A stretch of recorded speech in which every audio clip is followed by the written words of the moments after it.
ربنا إنك تعلم ما نخفي وما نعلن وما يخفى على الله من شيء في الأرض ولا في السماء.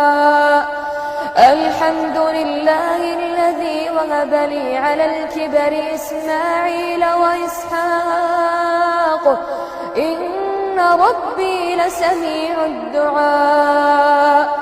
رب اجعلني مقيم الصلاة ومن ذريتي ربنا وتقبل دعاء. ربنا اغفر لي ولوالدي وللمؤمنين يوم يقوم الحساب.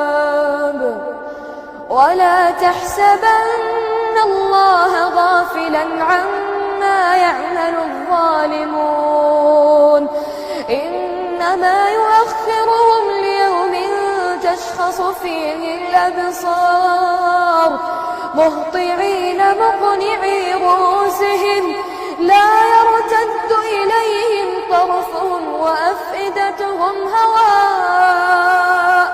وأنذر الناس يوم يأتيهم العذاب فيقول الذين ظلموا ربنا أخرنا إلى أجل قريب نجب دعوتك ونتبع الرسل أولم تكونوا أقسمتم من قبل ما لكم